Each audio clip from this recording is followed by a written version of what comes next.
Greetings, ladies, gentlemen, small dogs, and cute kitties. I love kitties. I have a weakness. Today we move on to the words who, whom, whoever, and whomever. In this series of videos, I'm explaining why I don't think these words are relative pronouns. I call them distinction indicators. Now, we already did the word that. I explained that thoroughly. I'd like to show you how these words work in that same setting. Now, the word who is an easy one. Let's go back to the word that just for a second. The book that is blue is damaged, okay? We showed you how the word that works. So let's use the word who instead.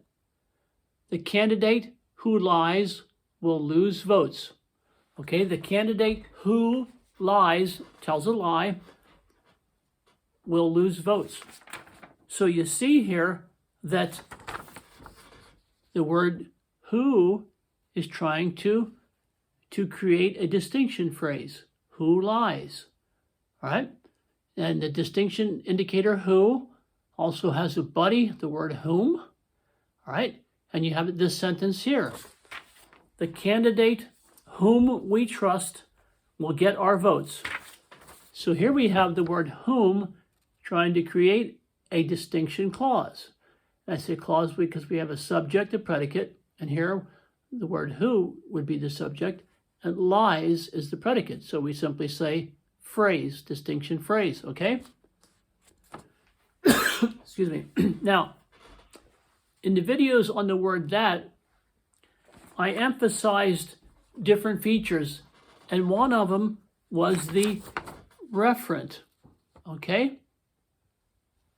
Now, in the sentence, the candidate whom we trust will get our votes. You see here that the word candidate is your referent, right? It's an antecedent referent because the distinction clause is referring to the word that came before the distinction clause, okay? Understand that? But the beauty of this is, and I'm stressing this in this series of videos, the beauty is the referent is given plainly and clearly. It is evident. It's clearly shown. It's visible. It's specified. You know what the referent is. For example, up here, so you have the candidate who lies will lose votes.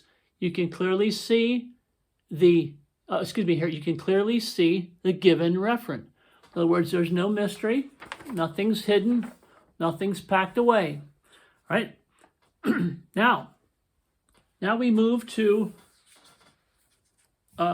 whoever and whomever. And whoever, what it really means when you say whoever, means the or any person who. And whomever, all right, means the or any person whom.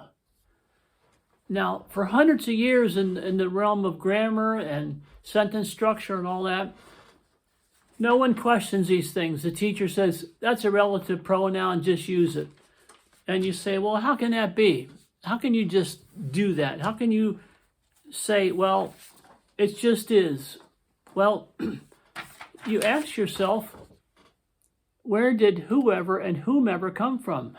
What's the big deal? So when you study it, you see that once again, as I said in my videos about the word that you have an abstract pro form. You have this situation again, and I'm going to prove it. Let's say you have two sentences. I call them genuine clauses. Two sentences that can stand alone, right? I will support the person, okay? That's complete in itself. Then you have here, okay? The mayor appoints the person. So you know that you will support the person, and you know that the mayor will be the one who appoints that person. But you don't want to talk in long, extended sentences. You want to speak in a normal fashion. All right. So what you're saying here is, I will support the person, period. That's one genuine clause. Then you're saying the mayor appoints the person. So what happens here is you have your first abstract movement, step one, your first abstract motion. What happens here is you're going to delete that period, all right?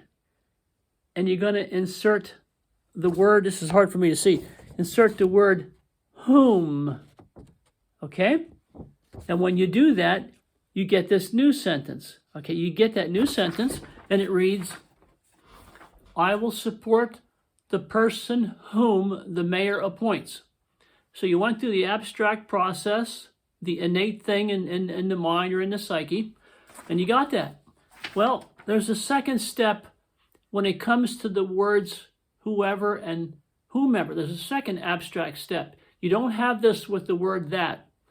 You don't have the two steps. You have only one.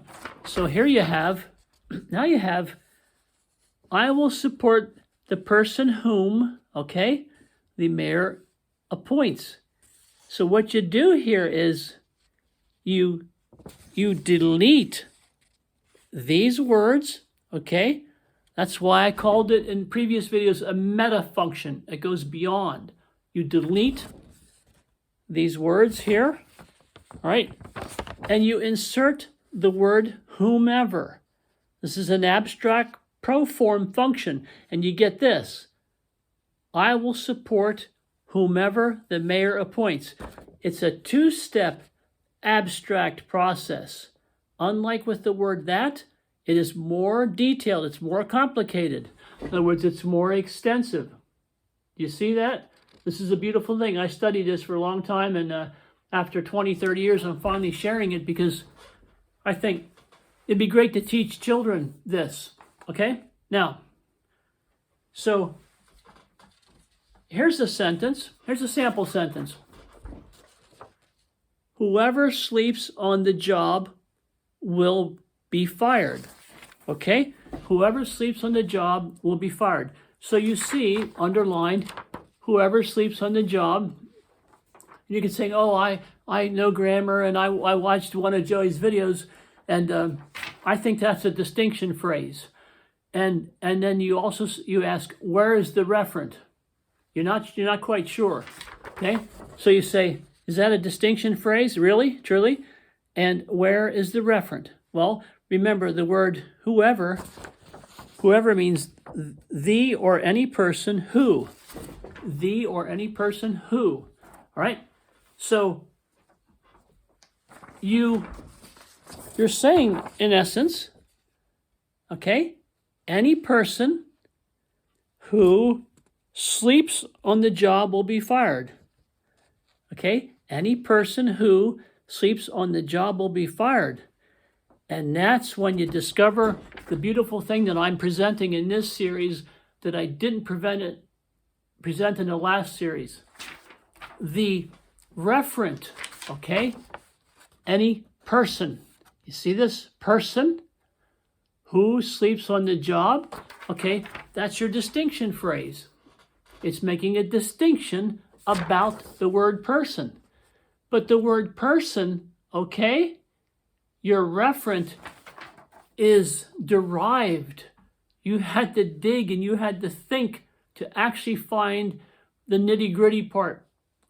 The referent, it's derived. It's not like obvious, out in the open, plain to the eye, given, see, given. It's just obvious. There's no guessing. But here, you have to work. In the mind, you have to work. It's derived. You could actually call it a ghost referent. Sorry. You could call it an educed referent or an inherent referent. But it's a beautiful thing that I could not find on the internet, and there's billions of videos. I haven't heard anybody talk about the given reference and the derived reference, or if they hint at it, they haven't explained why you have it. I'm showing you. So let's look at these sentences here. I will support whoever the mayor appoints. I will support whomever the mayor appoints. That's a distinction clause. See, it's underlined. It's a distinction clause, all right? But what you're really saying is, I will support the person whom the mayor appoints. So you see here your derived referent, because you went through the process. It's abstract. You went through the process. You were patient. You thought, oh, I don't get this grammar crap. I don't even know what a relative pronoun is, and I don't get it. Well, I just showed it to you. I'm going to show you it again when I do the other words, what and which. Okay? So basically then, I think I covered all that needs to be covered for the word who. So we're going to continue on this topic and discover all 9 distinction indicators. And I'll tell you something pretty neat too towards the end. And I think that's it. Thanks for being patient. I hope you learned something, and I hope to see you on the next video. Good night.